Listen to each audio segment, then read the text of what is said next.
नमस्कार दोस्तों, आज की इस वीडियो में हम लोग क्लास 10th के मैथ के एक्सरसाइज 5.1 के पहले नंबर क्वेश्चन से सॉल्यूशन करने वाले हैं। तो वीडियो में बने रहिएगा, बहुत ही आसान तरीका से आपको ये समझ में आएगा। देखते हैं पहला क्वेश्चन क्या दिया हुआ है। पहला क्वेश्चन है, निम्नलिखित स्थितियों में से किन स्थितियों में संबंध संख्याओं की सूची एपी है और क्यों। पहला है, प्रत्येक किलोमीटर के बाद का टैक्सी का किराया, जबकि प्रथम किलोमीटर के लिए किराया 15 रुपया है और प्रत्येक अतिरिक्त किलोमीटर के लिए किराया 8 रुपया है।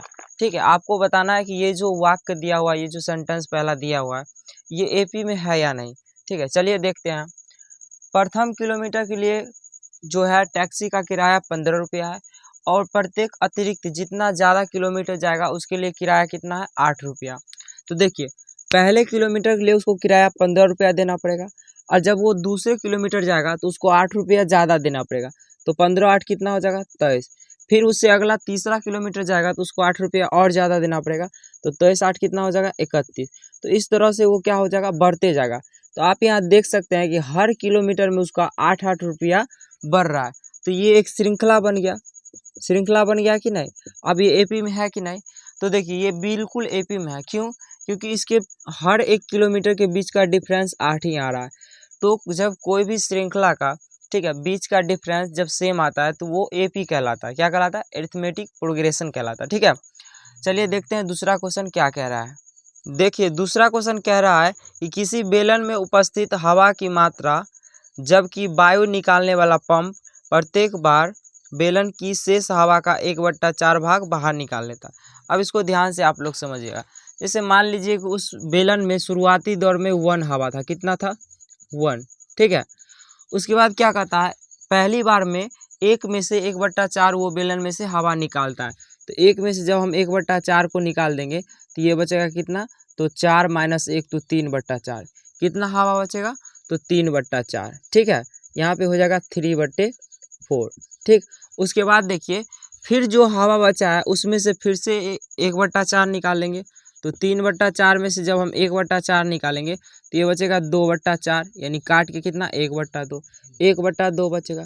फिर से इसमें से 1/4 निकालेंगे तो 1/2 में से 1/4 निकाल लेंगे तो ये कितना बचेगा, तो यहाँ हो जाएगा 4, 2 दूना 4, यानी 2 - 1 1/4।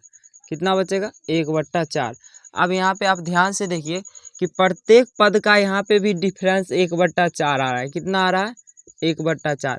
और जब किसी भी श्रृंखला का प्रत्येक पद का डिफरेंस सेम होता है तो वो संख्या एपी में होता है। ठीक, तो इसका आंसर भी क्या हो जाएगा, हाँ यह एपी में है।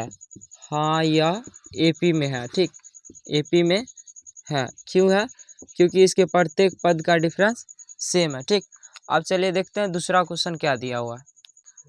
अगला तीसरा क्वेश्चन दिया हुआ है, प्रत्येक मीटर की खुदाई के बाद एक कुआं खोदने में आई लागत जबकि प्रथम मीटर की खुदाई का लागत 150 रुपया है और बाद में प्रत्येक मीटर की खुदाई का लागत 50 रुपया बढ़ जाती है। यानी जब कोई व्यक्ति इस कुआं को खोदता है तो पहला मीटर जब वो खुदाई करता है तो उसके लिए उसको 150 रुपया देना पड़ता है। कितना रुपया, 150 रुपया, 150 रुपया। और हर मीटर बढ़ाने पे उसको 50 रुपया ज़्यादा देना पड़ता है। तो देखिए हर मीटर में 50 रुपया बढ़ाएंगे तो यहाँ कितना हो जाएगा, 150 से 200 हो जाएगा। फिर से बढ़ाएंगे 1 मीटर तो फिर से 50 रुपया ज़्यादा, यानी कितना हो जाएगा, 250 हो जाएगा।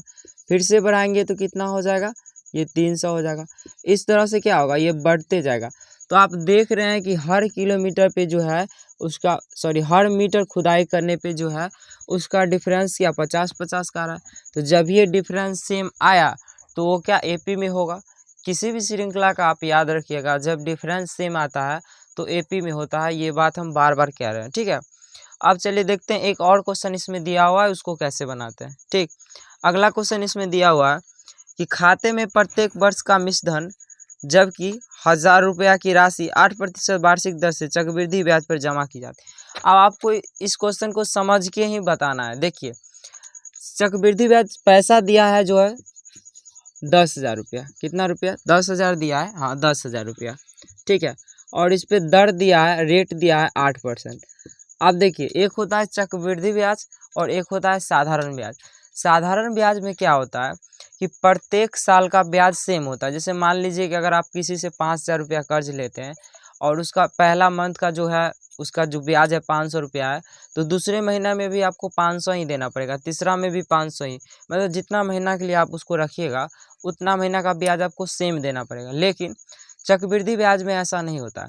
चक्रवृद्धि ब्याज में जो है हर साल का जो इंटरेस्ट होता है, ब्याज होता है, अलग अलग होता है। ठीक है, होता क्या है कि जैसे मान लीजिए आपको 10,000 रुपया किसी से कर्ज लिए, तो अगला अगर मान लीजिए एक साल का ब्याज आपको यहाँ से आया, मान लीजिए 1,500 रुपया, माना कि 1,500 रुपया एक साल का ब्याज आया, तो अगला साल जब दूसरे साल का आपको ब्याज देना पड़ेगा तो आप 10,000 पे जोड़ के नहीं दीजिएगा, आप इस मूलधन और इस ब्याज यानी 10,000 और एक 1,500 कितना हो जाएगा 11,500। अगले वर्ष आपको दूसरे साल का ब्याज 11,500 रुपया पे देना पड़ेगा। और जब तीसरे साल का ब्याज दीजिएगा तो दूसरे साल में जितना आपको ब्याज बनेगा उसको और दूसरे साल का मूलधन जोड़ के उस पे ब्याज आपको देना पड़ेगा। यानी इसमें क्या होता है कि हर साल का ब्याज अलग अलग होता है।